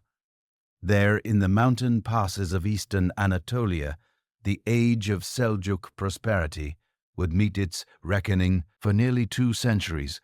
The sons of the steppe had ruled from palaces of marble and faith. Now another generation of horsemen was coming, harder, hungrier, and unstoppable. The sound of their approach was already echoing through the valleys, across the high ridges of eastern Anatolia. Wind carried rumors faster than caravans. Traders from Tughril spoke of entire provinces, erased, of citadels swallowed by fire, of armies that advanced like a moving horizon. In the caravanserai of Sivas, and old Ziran men whispered of an empire that obeyed no sultan or caliph, a storm of horsemen whose banners bore no god but conquest. The name passed from mouth to mouth until even the shepherds of the Taurus knew it. The Mongols in Konya, marble halls. The news arrived wrapped in disbelief to Sultan Kuku Straw, the second heir of Kq Bad's glory. These stories sounded like old travelers' tales, the exaggerations of frightened men. His realm was rich, his fortresses secure, and his army the largest since Malik Shah. Yet wealth can be a veil for weakness. The prosperity his father had built had softened the resolve of those meant to defend it. Ministers quarreled, emirs envied one another, and soldiers long untested preferred ceremony to hardship. Far to the east, the truth had already arrived. Smoke darkened the skies over Iran, where Mongol detachments under the General Bide Union had reduced cities to ashes. They moved with an efficiency that defied imagination. No disorder, no mercy, no pause. The siege engines were dragged across mountains. The scouts mapped roads once thought impossible. Where they passed, the map itself seemed to change the Quaresma, an empire once the terror of its neighbors had fallen without recovery. Now their gaze turned west toward Anatolia, as green valleys and the golden cities of Rome. Guy, who swore, inherited prosperity but not prudence. Raised amid poets and courtiers, he believed diplomacy could tame every threat. When the first Mongol envoys reached him demanding submission and tribute in the name of the great Khan, he dismissed them with a show of royal defiance. Tribute, he declared, was the duty of vassals, and the Seljuks of Rum were no one's vassals. The decision was cheered in court, but quietly dreaded in the barracks. The Mongols had defeated armies larger than his. Their reputation was not mere legend. Still, pride is a habit that seldom breaks until it must. By spring, his forces gathered near Sivas. From every corner of the realm came contingents Turkic cavalry from the central plains, Armenian allies from Cilicia, Kurdish and Arab auxiliaries, Frankish mercenaries hired at staggering cost. Even bands of Greek soldiers from the western provinces answered the call. Chroniclers estimated 60,000 men under the Sultan's standard. Though few shared the same language or loyalty, the army that formed was vast but incoherent, united only by uncertainty.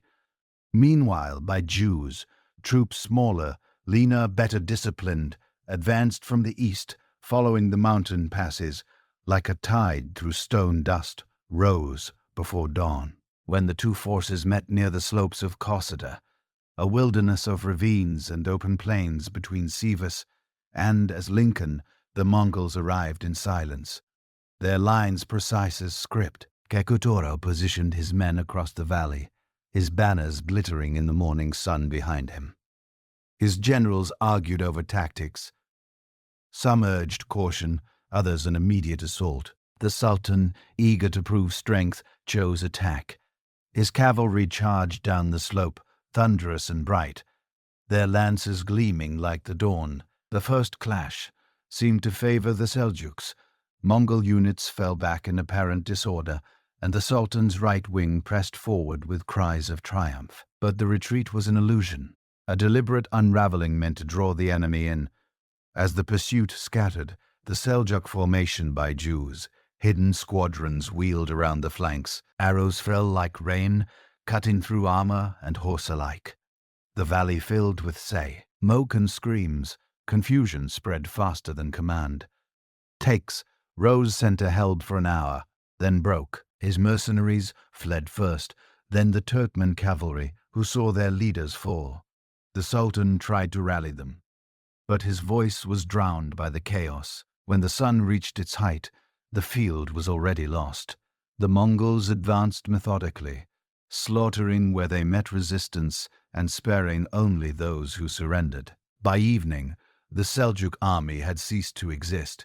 From the ridges above the battlefield, the survivors watched the smoke rise in black spirals. What had begun as a test of strength ended as revelation, proof that the world had changed.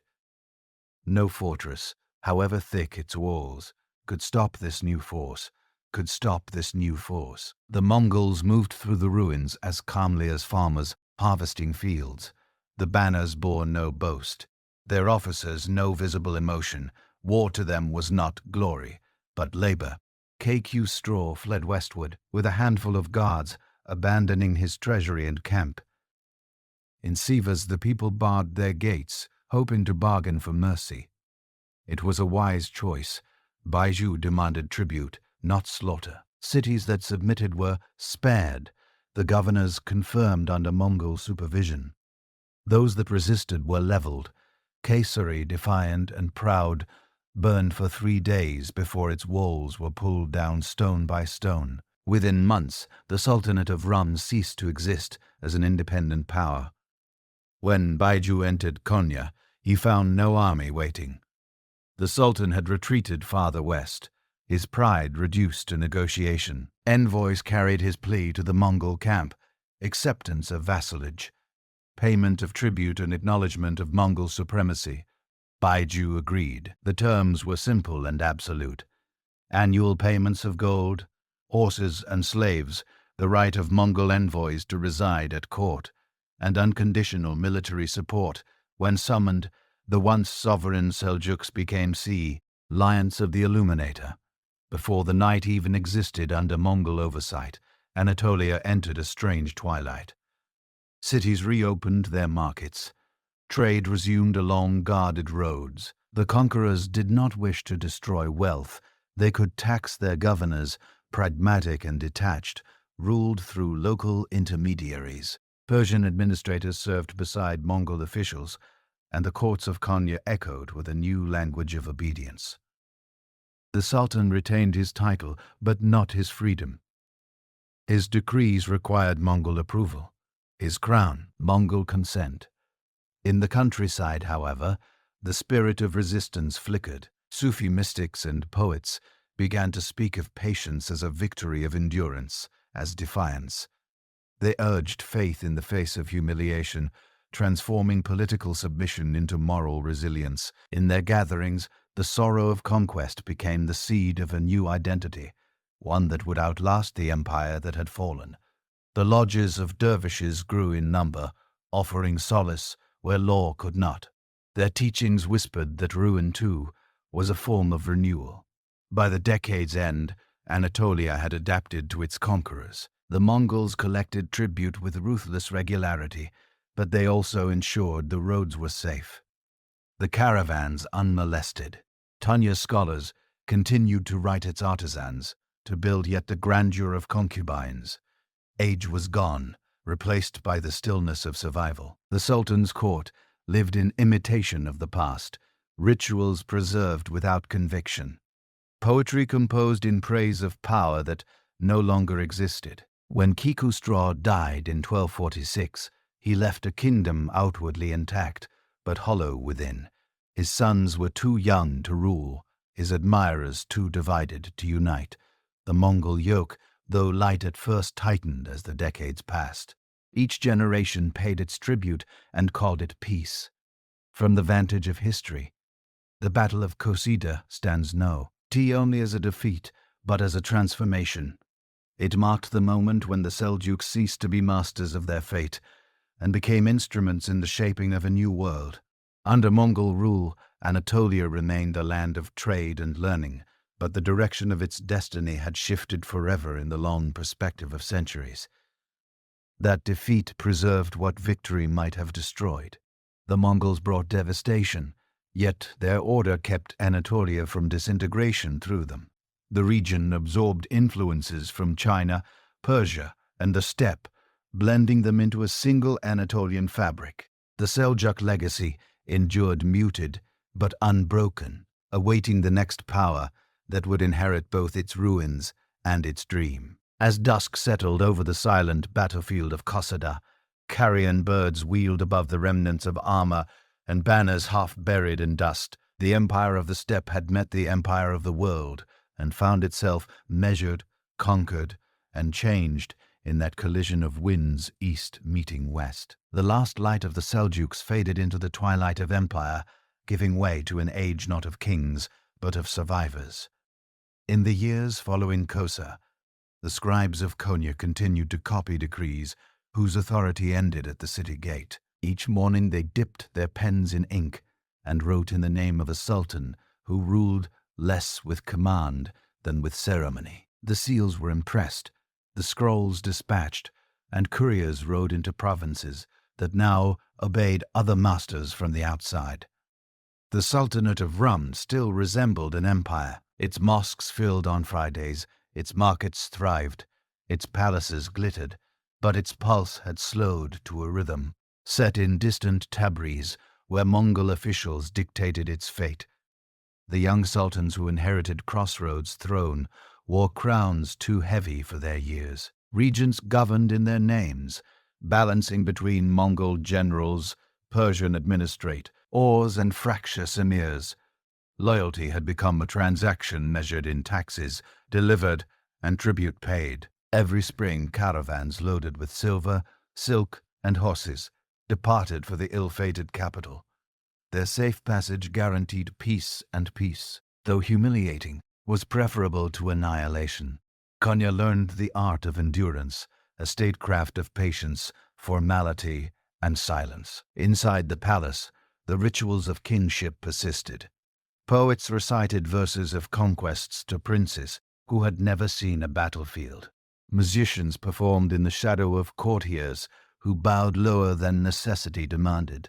The illusion of sovereignty became its own occupation, maintained through etiquette and memory. Outside the city, however, power was fragmenting.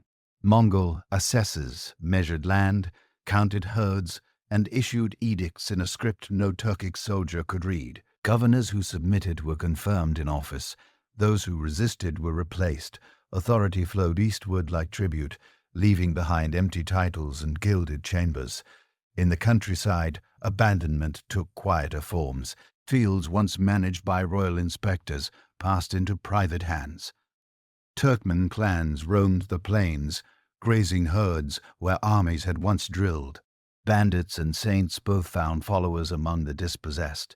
The lines between outlaw, holy man, and tribal chief blurred in a landscape that no longer recognized distant rulers.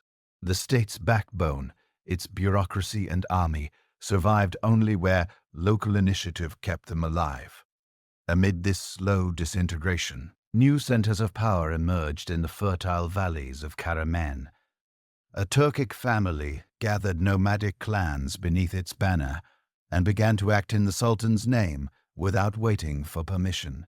To the north, the Germans knit together market towns and fortresses, with marriage alliances and trade along the southern coast.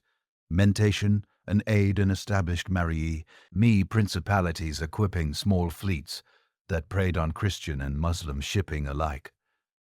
None claimed independence outright. Each paid token homage to Konya and the old canons while governing as they pleased.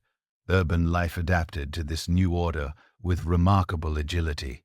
The caravans still moved, though their gods now swore loyalty to local lords instead of royal inspectors. Inns and caravans, erased became the connective tissue of a fragmented world. Their keepers enforced a fragile peace. Merchants of every faith could sleep safely so long as tolls were paid. In these courtyards, Persian bankers negotiated with Armenian jewelers and Greek shipmasters.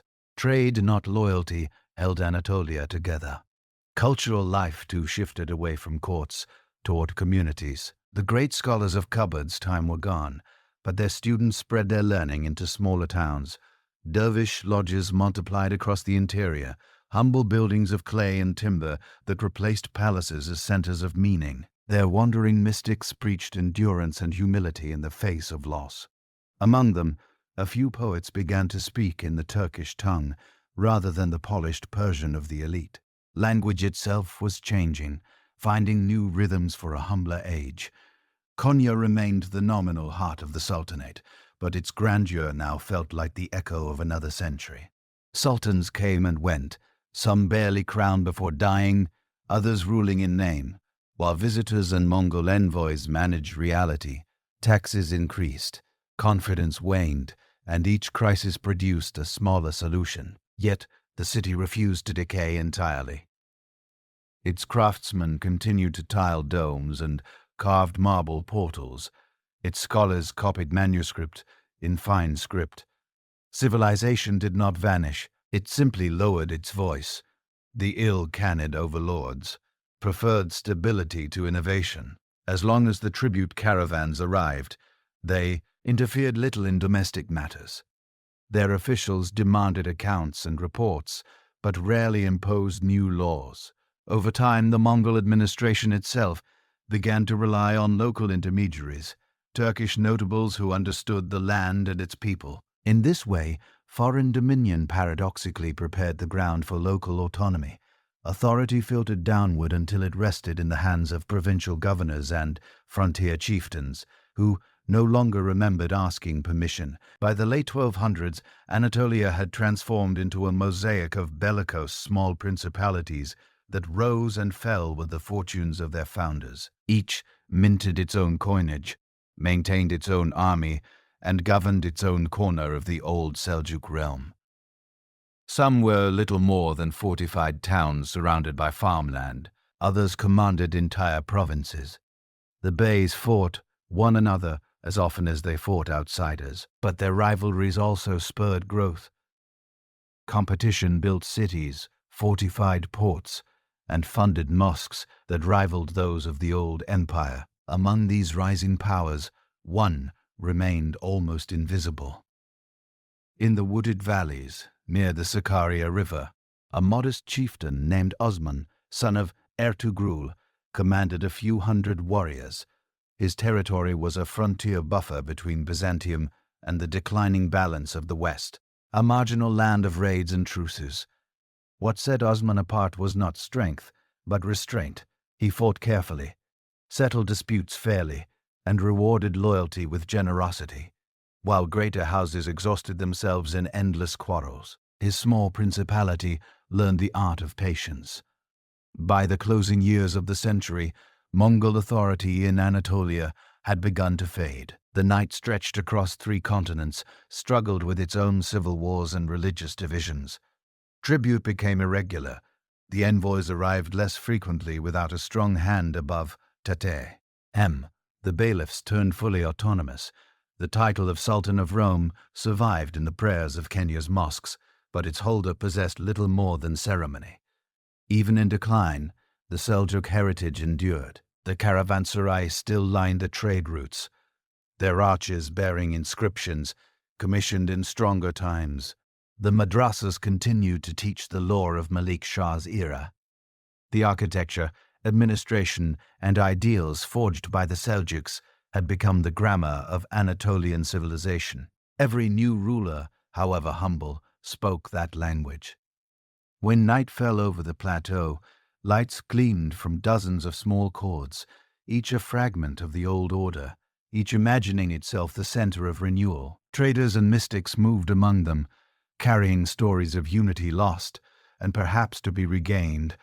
Out of this scatter of ambitions, one would soon gather enough force to reimagine the world, but for now, Anatolia remained a quilt of sovereignty, stitched together by shared memory and quiet endurance. The Seljuk name, once uttered with fear and awe, had become an inheritance rather than a power, a word spoken by poets, a model preserved by bureaucrats.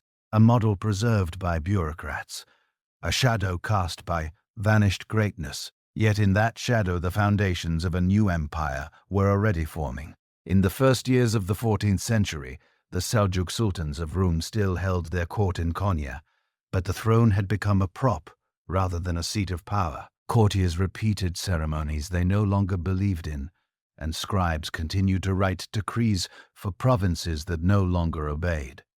The walls of the city gleamed with tiles laid in the age of Bad. Yet the spirit that had raised them was gone. What remained was a graceful shell, a capital without a kingdom. The last sultans were children, pensioners of the ill and Mongols, protected and watched by foreign envoys who dictated their policies. Real decisio hence passed through the hands of visitors who learned to read the winds from debris. Each new ruler was crowned with borrowed legitimacy, then quietly retired when the tribute faltered. The once mighty sultanate had become a pageant of succession, its grandeur preserved by habit and nostalgia. Outside the palace, history had already moved on. The basics that had emerged during the previous generation continued to grow in confidence and reach in the central plateau. Karaman asserted dominance over Konya itself, styling its ruler as champion of the Turkish language and inheritor of Seljuk virtue. To the north, German ruled prosperous towns, linked by trade and intermarriage. Along the coasts, Dandanqan and Saracen launched fleets that raided islands and trafficked goods with Genoa and Venice. Between these shifting powers lay the frontier, the UC, a borderland where faith, ambition, and the necessity blurred. Their small warlords built their reputations through constant struggle with the Byzantine remnants to the west. Among these frontier lords was Osman, son of Tughril, whose tiny principality in Bithynia bordered Byzantine Bithynia and Nicaea. His soldiers were few, his fortresses modest, but the loyalty of his followers ran deep. What the Seljuks had once achieved through armies, Osman would begin through resilience and purpose. Konya, meanwhile, entered its twilight with dignity. The market still thrived, artisans still tiled their mosques, and scholars still taught in the shadow of Nizam al-Mulk's old philosophy, but the city's rulers could no longer command even their neighbors. When Mongol tax collectors ceased to appear, local emirs assumed their duties, gathering revenues to pay their own troops. The machinery of empire survived only by being repurposed. In 1308, Sultan Masud II died, the last Seljuk ruler recognized even nominally across Anatolia. His death went unmarked by ceremony. No armies marched, no successor was proclaimed. The Mongols, absorbed in their own civil wars, sent no replacement. For the first time in nearly 3 centuries, Anatolia had no central authority to invoke the name of Seljuk. The line that began with the steppe chieftain Seljuk ibn Dumkirk and did not in battle, but in silence. Across the peninsula, the new lords understood what this meant. Independence was now a fact rather than a claim. In Karaman, the emir's scribes drafted decrees in Turkish instead of Persian, declaring it the language of sovereignty. In Aden and Mentation, shipwrights worked under the crescent banner alone, unburdened by distant allegiances. In Osman's frontier domain, Ghazi warriors, fighters for faith and fortune, gathered around their chieftain with a sense of destiny. The transformation of Anatolia was complete. The land that had once formed a single sultanate was now a web of autonomous polities, each reflecting a different inheritance of the Seljuk age. The bailiffs carried forward the institutions, architecture and administrative habits of their predecessors, but their energy was new, restless, local, and adaptive. In their small courts, justice was swift. Alliances, personal and loyalty, measured in victory rather than bloodline. Konya remained a pilgrimage of memory. Travelers still visited the tombs of old sultans and poets, and the city's dervish lodges became sanctuaries for those seeking spiritual rather than political meaning. Here, Jalaluddin Rumi's followers transformed his teachings into a living tradition.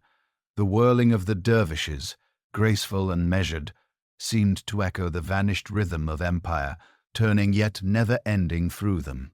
The Seljuk capital became a spiritual center, even as its political voice faded. The ill-canid presence, which had long shaped Anatolia as fortune's owls, waned. Internal conflict within the Mongol Empire eroded their reach. Governors withdrew to Persia, and tribute ceased without the distant overlords to sustain it. The last threads connecting Konya to the great networks of the East frayed. The old Seljuk administrative families, now without masters, offered their talents to the rising base. In this quiet migration of minds and skills, the culture of the empire found its next hosts along the western frontier. Osman's principality grew almost unnoticed. Byzantine garrisons, weakened by neglect, offered little resistance. His warriors took forts one by one, converting churches into mosques, renaming valleys and granting land to settlers. Chroniclers would later see in these small conquests the first tremors of a new power, the Ottoman state, but at the time they seemed like one more chapter in the endless rhythm of Anatolia. Frontier wars. By the second decade of the century, the Seljuk legacy had scattered across time like the tiles of its fallen palaces. Yet its imprint remained everywhere. The domed mosques, the geometric carvings, the caravanserai along the trade roads all spoke of a civilization that had once turned the wilderness into order. Its language, its administration, and its architecture survived in the work of the very beys who had replaced it.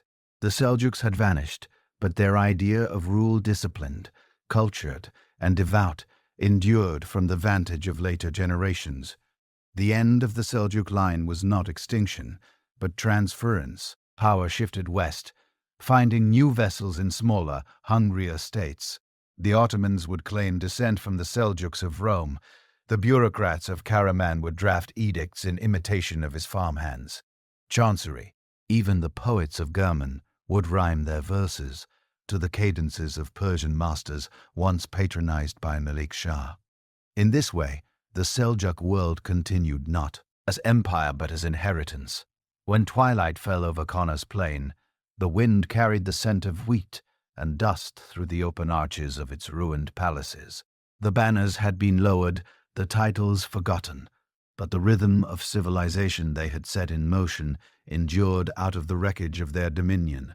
New powers would rise, carrying forward the memory of the steppe and the city. The balance between movement and permanence that had defined the Seljuk spirit. The sun had set, yet its afterglow still lingered across Anatolia, illuminating the path of those who would come next. The age of the Seljuks was over. The age of the Ottomans was already dawning. Centuries passed, yet the imprint of the Seljuks remained like the pattern beneath a faded carpet, half hidden, never erased. The empire had vanished, the line extinguished, but the architecture of their world endured in stone language and faith. Long after the banners of Konya and its Vahan had fallen, travelers crossing Anatolia still sheltered in caravans, a rise built under Malik Shah and Kai Cuthbert, their arches intact against the wind. What the sword could not preserve, habit and beauty did. Seljuk governance had been more than conquest. It was an experiment in order. From the steps they carried the discipline of the tent hierarchy, loyalty, mobility, and grafted it onto the Persian ideal of administration. The result was a fusion that outlived both its parents, a state flexible enough to command, nomads, stable enough to manage cities. Every dynasty that followed in the Islamic world inherited that model. When Ottoman scribes later drafted their first decrees, they used formulas devised by Nizam al-Mulk. When their architects designed domes and courtyards, they followed proportions refined in Seljuk mosques. The body of empire changed, but its skeleton remained the same. Even language bore their mark. Turkic, once the tongue of warriors and shepherds, became a language of law and poetry. Under their rule, Persian lent it grace, Arabic lent it learning. Together, they created a triad that shaped the culture of the Middle East for centuries. The Seljuks never imposed their speech by decree. Yet, through patronage and education, they allowed it to grow from vernacular to vehicle of power. The letters carved into the stone portals of Anatolia as mosques and schools became symbols of that linguistic transformation.